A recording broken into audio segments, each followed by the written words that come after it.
বউয়ে গাদা এগুলো দেখছে আমরা গড়ার পিছে দেখিয়া কইছে এরে হুন্ডাইনি হও তোমার কুটুম আইসন আমি গিয়া কইছি আব্বা আসসালামু আলাইকুম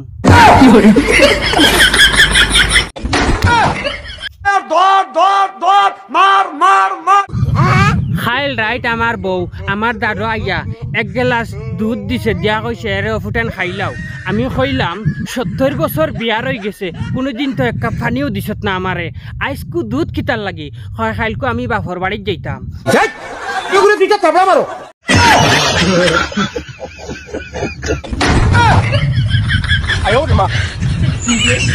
আচ্ছা ধরো মানে আমার কথা শুন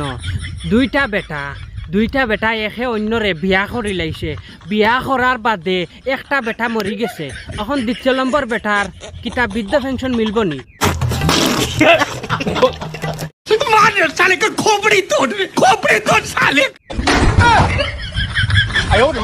কোনদিনও না কারণ এগুলো একটা রিজন আছে সেদিনকু আমি আমার বউরে লইয়া গেছলাম মার্কেট বুঝছো নানি হালাকেতে আমার বউরে লইয়া যাইয়া না ভিডিওর ক্ষেত্রত হইয়ার আর কি আমার বউরে লইয়া গেছলাম মার্কেট যাইতে সময় এক ফকির বেটায় উঠিয়া কইছন সুন্দরী আফা 10টা টাকা দেও ঠিক বলেছো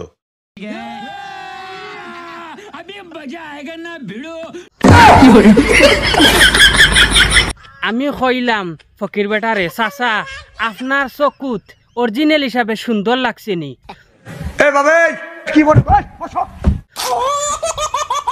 আমি 70 বছর থাকি সংসার করি আর আমার চকুত সুন্দর তো আজ পর্যন্ত লাগছে না হালাকেতে অরিজিনাল খানা তুমি আমি আমার বউরে কইছি পারলে গো 10 টাকা দে আর 10 টাকার লগে তাকলে জুড়ি পয়সা আরো কিছু মিলাইয়াও দে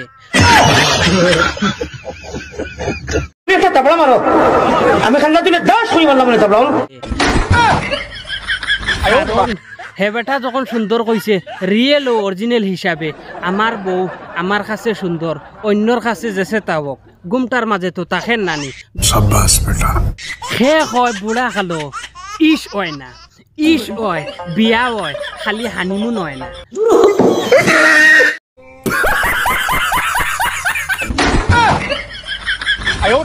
বুড়া হইল হরি একবারে গাছের গুটা হয়েছিনি বেটারও তো ফেম সেম জাগে নানি হয়তো বেটি না থাকতে পারে না থাকার কারণে তো বুড়া বেটারও তো কিছু ইস জাগে কিন্তু বুড়ার মাঝে মুড়া আছে হকলে বুঝতো না যার কারণে বুড়া বেটাইন তোরে অফেলা করিও না বুড়াই কিন্তু মুড়া দিয়ে আষাঢ় মারলে কমসে কম চিত্রিব আর জোয়ানে যদি সারাদিনও মুড়ার মাঝে বাড়িয়াও হয়তো 1টা বা 2টা চিত্রিতে পারে যার কারণ হইল গিয়া খড়ির টুকরা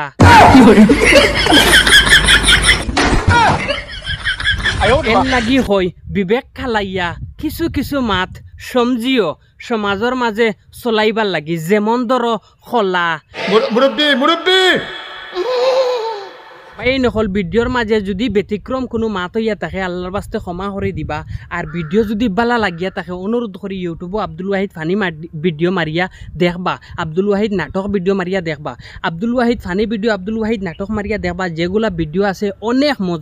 মজার আপনারা মনোরঞ্জন পাইবা কিছু কিছু কথা আছে বাস্তবর লগে মিলাইল আগুলা কথাও পাইবা আর যার কারণ পাওয়ার মতলব হইল গিয়ে আমার মুখর মাঝে থাকি কোনো সময় যদি ব্যতিক্রমে কোনো একটা বাসা যায় কি আল্লাহ বাস্তে ক্ষমা করে দিবা আর অতটুকু রইল আসসালামু আলাইকুম ওয়া রাহমাতুল্লাহি ওয়া বারাকাতুহু।